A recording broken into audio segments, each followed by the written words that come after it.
नमस्कार दोस्तों, मेरा नाम है आशीष राठौर। आज आपके लिए भारतीय रोलिंग स्टॉक के क्षेत्र से एक बड़ी इन्फॉर्मेशन लेकर के आ गया हूं। दोस्तों, भारत का रोलिंग स्टॉक सेक्टर अभी एक ट्रांजिशन फेज में है और धीरे धीरे सप्लाई चेन के लिए जो वेंडर हैं वो चाहे प्राइवेट सेक्टर के हों या पब्लिक सेक्टर के, धीरे धीरे वो डेवलप हो रहे हैं जिस तरीके से रिक्वायरमेंट आ रही है। आज हमारे देश में जब से वंदे भारत ट्रेन सेट आई है, उसके बाद हमारी नमो भारत और अमृत भारत जैसी ट्रेनें आने के बाद उनके अंदर नई नई टेक्नोलॉजी इंट्रोड्यूस हुई है, चाहे वो इलेक्ट्रिकल पार्ट हो या मैकेनिकल। तो इस टेक्नोलॉजी को डेवलप करने के लिए नए नए वेंडर्स भी अब इंडिया में आ रहे हैं। वो प्राइवेट सेक्टर से धीरे धीरे लोग निकल के आ रहे हैं, अपनी फैक्ट्रीज लगा रहे हैं और भारतीय रेलवे के जो स्टैंडर्ड है उसके अकॉर्डिंग वो उन प्रोडक्ट को बनाने का काम कर रहे हैं। तो अभी बहुत इनिशियल फेज है और मैं हमेशा से चाहता था कि भारत की कंपनीज आगे आएँ और मेक इन इंडिया के तहत इस तरीके के प्रोडक्ट को बनाएं, ताकि हमारी सप्लाई चेन में कोई प्रॉब्लम ना आए आने वाले दिनों में जब हम ज़्यादा से ज़्यादा बड़ी मात्रा में ट्रेन सेट्स का प्रोडक्शन करेंगे।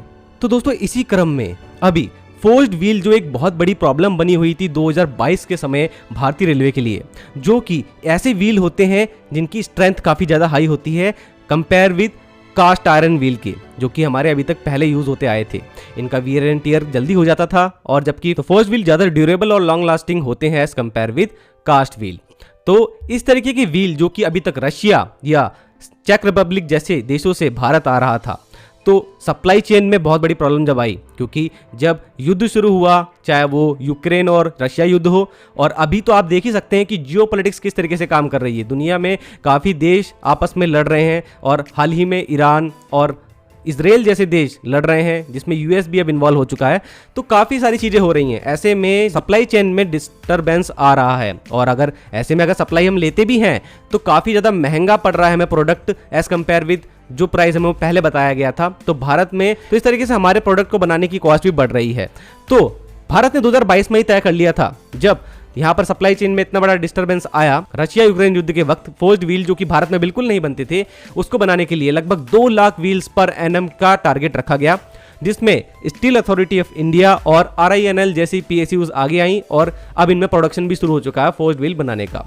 अब इस प्रोडक्शन से अकेले दोस्तों हमारा 2 लाख व्हील बनाने का टारगेट पूरा नहीं होने वाला, प्राइवेट सेक्टर को भी आना पड़ेगा। और ऐसे में पहली बार अब न्यूज़ आई है, इंडिया की first private micro small and medium enterprises MSME company Hilton metal forging limited, ये जो कि एक लिस्टेड कंपनी है, इसको पहला ऑर्डर मिल गया है कि ये फोर्स्ड व्हील बना सकते हैं भारतीय रेलवे के लिए। मतलब कि जो भारतीय रेलवे की राइट्स एक संस्था है जो कि अप्रूवल देती है, सर्टिफिकेशन देती है वंदे भारत और LHB और हमारे वैगन्स के लिए फोर्स्ड व्हील बनाने के लिए, तो सर्टिफिकेशन मिल चुका है हिल्टन मेटल फोर्जिंग लिमिटेड को। अभी बना सकते हैं हमारे भारतीय रेलवे के लिए फोर्स्ड व्हील। और हिल्टन मेटल फोर्जिंग लिमिटेड एक लिस्टेड कंपनी है, यही कारण है इसको अपनी इन्फॉर्मेशन पब्लिक करना पड़ेगी। तो मैं आपको जो डॉक्यूमेंट दिखा रहा हूँ, ये डॉक्यूमेंट हिल्टन ने BSE में सबमिट किया है, तो आप देख सकते हैं ऑफिशियल डॉक्यूमेंट।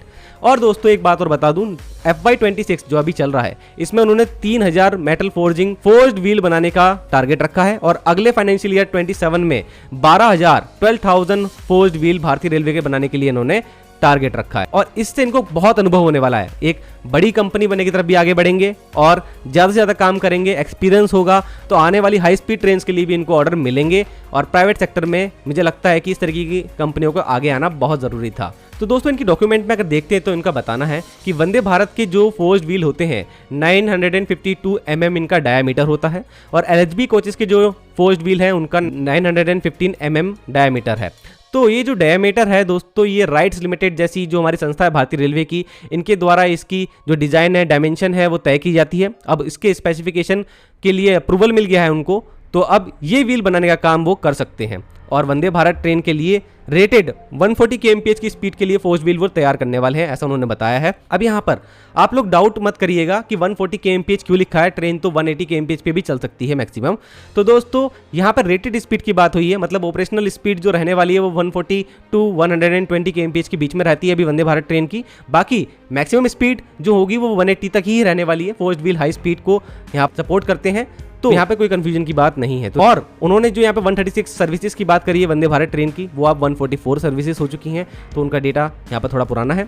बाकी आगे चलते हैं तो उन्होंने जो बताया है कि वो 2029 तक जो भारतीय रेलवे ने टारगेट रखा है कि LHB कोचेस सारी ट्रेन्स में लग चुके होंगे, ICF रिप्लेस हो चुके होंगे पूरी तरीके से, तो उसके लिए भी उनके जो फोर्स्ड व्हील बनेंगे वो काम आने वाले हैं, क्योंकि पिछले बजट में 40,000 LHB कोचेस का कन्वर्जन होगा वंदे भारत ट्रेन के कोचेस के स्टैंडर्ड या प्लेटफॉर्म के अकॉर्डिंग। तो उसमें भी जो उनकी बोगी है, उनमें व्हील्स हैं, वो चेंज होंगे, वो और ज़्यादा बेहतर लगेंगे, फोर्स्ड व्हील लगेंगे। और अब देश में दोस्तों LHB कोचेस के अंदर जो व्हील लगते हैं वो फोर्स्ड व्हील ही लगते हैं। दोबारा से आपको फोर्स्ड व्हील के कुछ फायदे बताता हूँ दोस्तों। हैवी लोकोमोटिव्स, वैगन्स जो आज डेडिकेटेड फ्रेट कॉरिडोर के लिए चाहिए, उनके लिए भी फोर्स्ड व्हील ही चाहिए, क्योंकि इस तरीके के जो व्हील है उनको बनाने के लिए उनको शेप जब दिया जाता है मेटल को, तो वो हाई प्रेशर में दिया जाता है। इस कंडीशन में इसके अंदर refined grain structure of steel ready होता है, जो कि बहुत ज़्यादा स्ट्रॉन्ग बनाता है इस तरीके के स्टील को, और मोर डेंसर होते हैं ये कास्ट व्हील के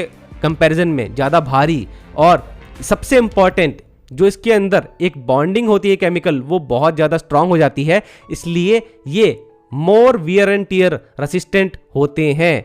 मतलब क्रैक और फटीग बहुत जल्दी नहीं आता इस तरीके की व्हील्स में, लॉन्ग लाइफ होती है, और इसलिए इनकी मेंटेनेंस भी कम ही होती है। तो कहीं ना कहीं भारतीय रेलवे के लिए बहुत ज़रूरी व्हील्स हैं, और प्राइवेट सेक्टर के आगे आना काफ़ी ज़्यादा बेहतर है। आप लोगों को ऐसी ही जानकारी लगातार मैं देता रहता हूँ, प्राइवेट वेंडर्स के बारे में भी, तो इसलिए चैनल के साथ बने रहिएगा। कोई भी इन्फॉर्मेशन और आती है तो आप लोगों को देने की कोशिश करूँगा। आज के लिए इतना ही। वंदे मातरम, भारत माता की जय।